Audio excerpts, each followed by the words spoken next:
Hello friends, welcome to our channel. In today's session, we'll be starting with our next topic, that is nothing but the heat transfer mechanism. In our earlier session, we have discussed the different types of thermodynamic processes and laws related to the thermodynamics we have discussed. Now in today's session, based on those laws of thermodynamics, for example, from the first law of thermodynamics, we have received one concept that whatever the amount of heat it is there, amount of heat it is provided to the system, dq, it will be used for to increase the internal energy and to perform the some work done. Okay, so first law of thermodynamics tells us that amount of heat can be converted into the work done, and some amount of part it is given to the increase the temperature of the system. So what it means, it states that heat can be converted into work. On the contrary, we can also say that work can be converted into heat, but there are certain limitations when you are considering conversion of heat into the work done. Okay, so this has been done with the some kind of special devices, those we call it as an engine. Okay, so it was the Rudolf Diesel. He was a German physicist. He was an by profession he was an engineer. In 18th century, he devised a one engine on his and he patented that one, and that was nothing but the diesel engine. Nowadays also we are using a diesel engines. Okay, so with that, one more scientist was there whose name was Carnot. He proposed a one theoretical engine. Actually, it was free from all the defects or limitations which we will be getting, and he proposed one theoretical engine which consists of these different parts. Okay, so the theoretical engine from the Carnot, it consists of the different parts. For example, it contains a cylinder, okay, which is fitted with a frictionless piston. It consists of a cylinder which is fitted with a frictionless piston. Then it has a source which is kept at a certain temperature T1, okay, whose temperature of this source, it is greater than the temperature of this sink. Means it is a heat provider, and it is a heat acceptor. Means whatever amount of heat which will be given from this source, after extracting or after converting some amount of heat into the work, some of the part of the heat which will be rejected, it will be given to this sink. Okay, and this is an insulating stand which is provided in this one. Okay, so basic Carnot cycle, it has a 4 cycles, or it has a 4 different operation. You can see from this figure, it has a C1 C2, then C2 C3, then C3 to C4, and again from C4 to C1. So these are 4 operations which again regains its original position. We are starting from the point C1, we are going to point C2, then C3, and from C3 to C4, and again from C4 to C1. Means we are starting with some point and we are again reaching at the same point. That is why it is called as a cycle. That is why it is sometimes it is also referred as a Carnot cycle. So Carnot cycle consists of a 4 operations. We will list those operations first.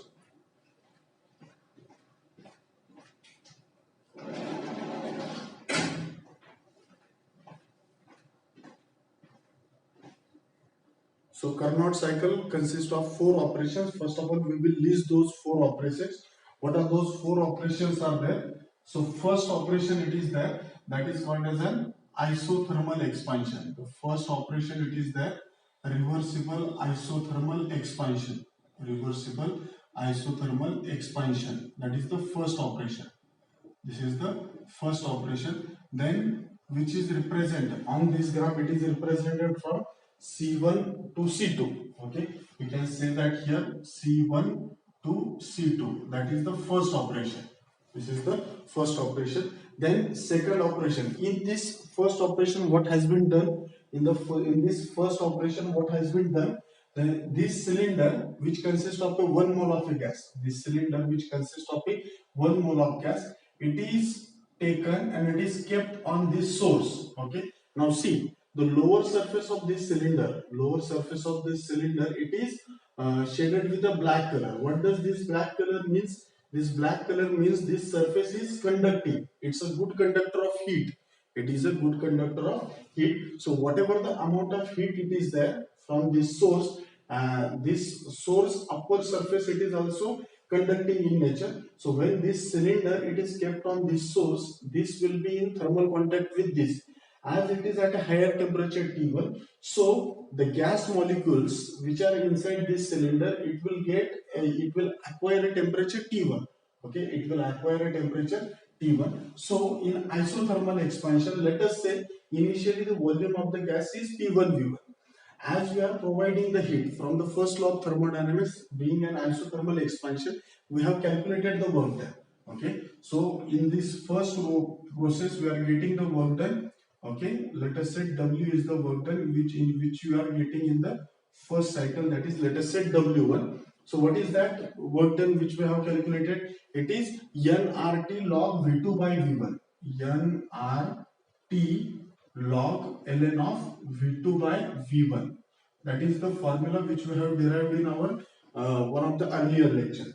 Okay, V2 by V1. So what is V2? It is the final volume. V1 is the initial volume. When we are saying that gas is expanding, this piston is moving upward. So let us say initial volume was P1 V1 and final volume is V2. Final volume is V2. So your work done in that case, it will be nRT ln of final volume which is V2, initial volume is V1. Okay, so this is about the isothermal expansion. So this is your first cycle isothermal expansion. Now what we will do in the second case? What we will be having? It is an again your volume is increasing from C2 to C3. It is again an expansion, but that expansion it is adiabatic expansion. This is an adiabatic expansion. This is also a reversible process. Okay, adiabatic expansion. Adiabatic expansion, it is change is represented by C2 C3. From this curve, it is represented by C2 C3. Okay, C2 to C3. Okay. Now here in this case, being an adiabatic process, what happened in the first case when it was going from C1 to C2, means when this cylinder was kept on this source, whatever the amount of heat it is there in the source, it has been given to this cylinder, means this gas has acquired a temperature T1. As it being an isothermal process, so at this point also the temperature of the gas, it is T1. Being an C1 C2 is an isothermal curve, so at point C2 the temperature of the gas is T1. Okay, the temperature of the gas is T1. Okay, now we are starting from C2. We have removed this cylinder from this source. Okay, we have removed this cylinder from this source and we have kept it on an insulating stand. Now what does that mean? It is an insulating stand. It is shown with a this dash lines. Okay, what this region indicates? It indicates an insulating stand, or it is an insulating region. What do you mean by insulating region? Means this cylinder, it will not be going to give any kind of heat to this insulating stand, because the rest of the parts of this cylinder, it is shown with this lines, means it is perfectly insulating in nature. This region is insulating, this is the region is insulating, and this is insulating stand. So whole the gas which is enclosed inside this cylinder, it cannot exchange heat to the surrounding. Okay, so it means the process which it is followed by this gas, it is an adiabatic process. But in this case, the external pressure on this piston, is adjusted such that the gas will expand. And as the gas expands, so being as heat is not given to the system, as heat is not given or taken from the system, so it is an adiabatic process. Volume is expanding, so piston is moving up in upward direction. So it is an adiabatic expansion. So the change it has been shown with C2 C3. Now we know that from first law of thermodynamics. What is first law of thermodynamics? dq is equal to du plus dw. As we are not providing any amount of heat, so this quantity is zero. This is equal to du plus dw, means whatever the amount of work done we will be getting, that will be due to the decrease in the internal energy. And we know that internal energy is a function of temperature. So the temperature of the gas will fall from T1 to T2. The temperature of the gas will fall from T1 to T2. And the work done in this case, which we will be getting, so we will be writing the work done which we will be getting For this case, it will be W2. We have already derived work done during an adiabatic process. What is that work done during an adiabatic process? It is R in bracket, that is T1 minus T2. That is T1 minus T2 divided by gamma minus 1. Divided by gamma minus 1. This is the work done which we have derived in our earlier classes.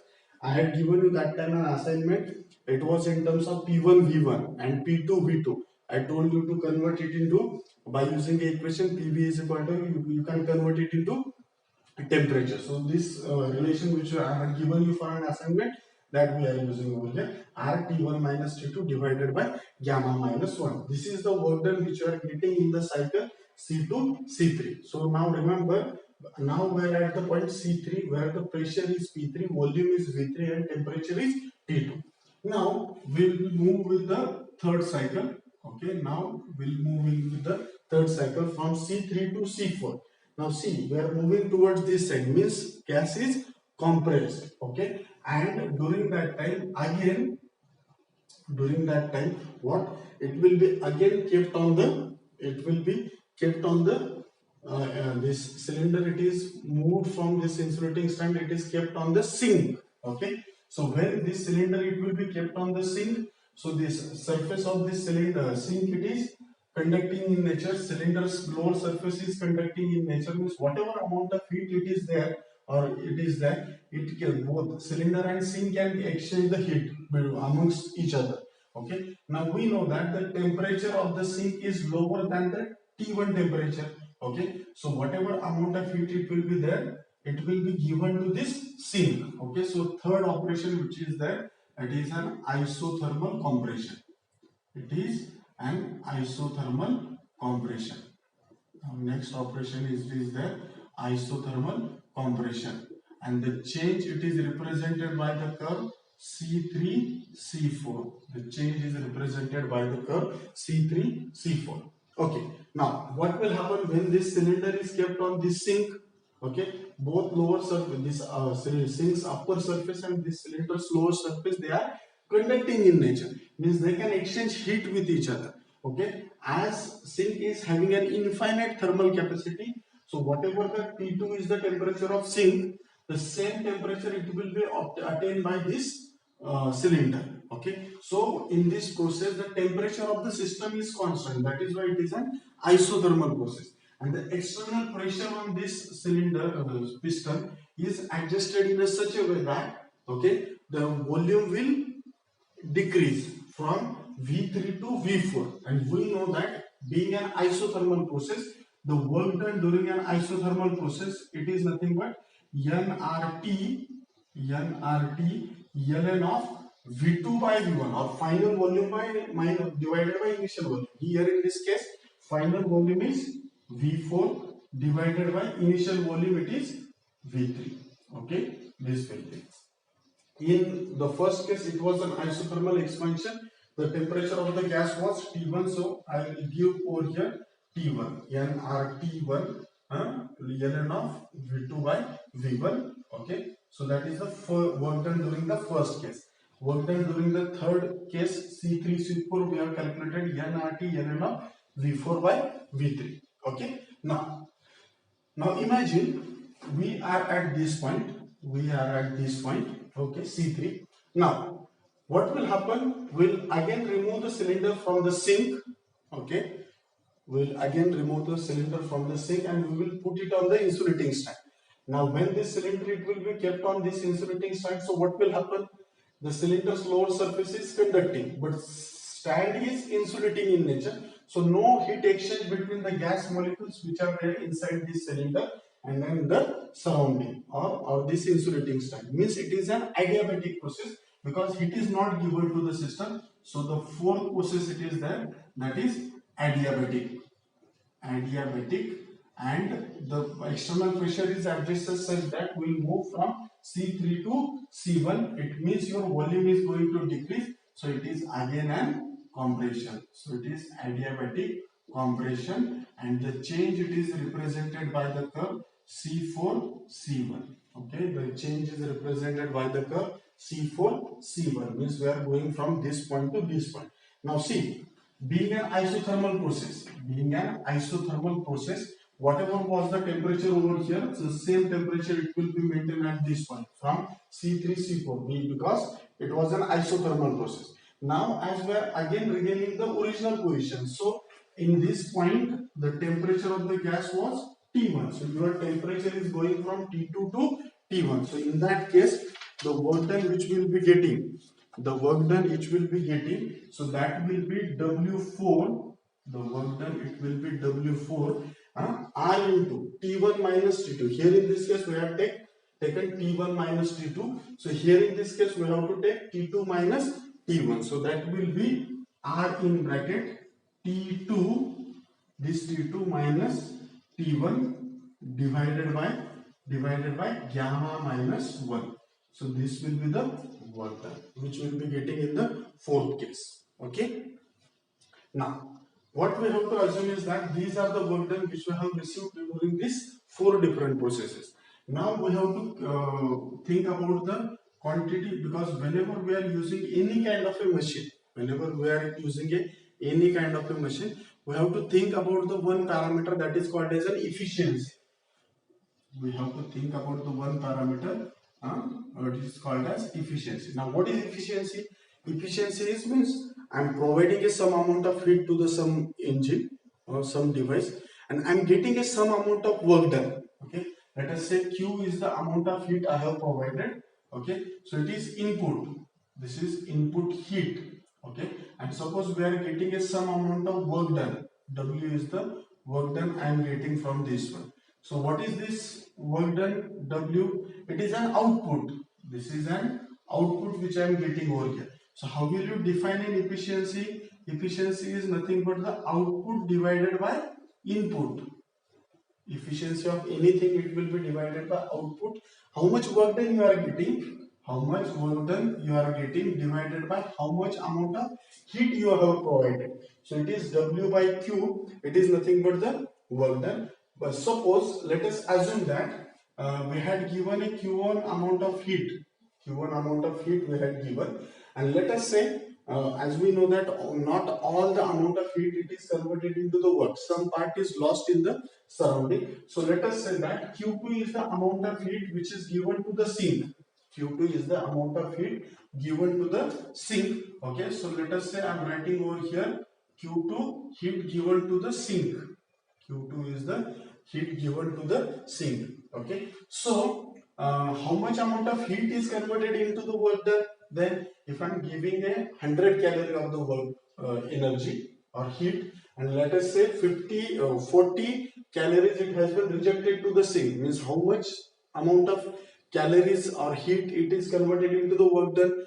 I have initially given 100 calories, 40 it has been rejected to the sink, so it is 100 minus 40, that will be 60 calories it will be converted into the work. Means I can write for the W I can write Q1 upon minus Q2. Q1 minus Q2 divided by amount of heat provided, it is Q1. So if you calculate this one, eta it will come Q1. I will divide this by Q1. So it will be Q1 divided by Q1. This will be Q2 divided by Q1. So this Q1 divided by Q1, it will be 1 minus Q2 by Q1. Okay, this will be Q2 divided by Q1. So now see, so whatever the amount of efficiency you have observed for this four operations, that is nothing but the 1 minus. Okay, if I multiply this by, so it will be 100 minus some part. 100 minus some part. So you have to remember that if you have any kind of a engine, then your efficiency is always less than 100%. The efficiency of an engine, it will be always less than 100%. I hope you have understood this one. In the coming session, what we will be having is that we will be exactly derive the expression for this efficiency, what is in terms of temperature. We will be calculating that derivation for the efficiency of a Carnot cycle, okay, in terms of the temperature. And I hope you have understood what is Carnot cycle. Basically Carnot cycle consists of these four operations You just have to remember in the first step, cylinder is placed on the source so that it will be taking a heat from the source. So it is an isothermal expansion. In the second case, cylinder is kept on the insulating stand, so it is not taking heat at all from the surrounding, or there is no heat. It will be this gas will be receiving. So it is an adiabatic, but still it is an expansion. C1 to C2, C2 to C3. In the third case, cylinder is kept on the sink, which is at a lower temperature T2. So some amount of heat will be given to the sink. Okay, so heat is exchanged. So again, it is done at the constant temperature T2. Okay, so it is a isothermal process which is represented by C3, C4, and in the final state, this cylinder is again kept on the insulating stand. It will be retraced to its original position. So cycle completes C1, C2, C3, C4, C4, C1. So this way cycle completes, and that is why this is called as a Carnot cycle. The efficiency of the Carnot cycle is equal to 1 minus Q2 by Q1. 1 minus Q2. Q2 is the amount of heat rejected to the sink, divided by Q1. It is the amount of heat provided to the system. We'll stop here for the today's session. In the coming session, we'll be deriving what is the efficiency of the Carnot engine. Thank you.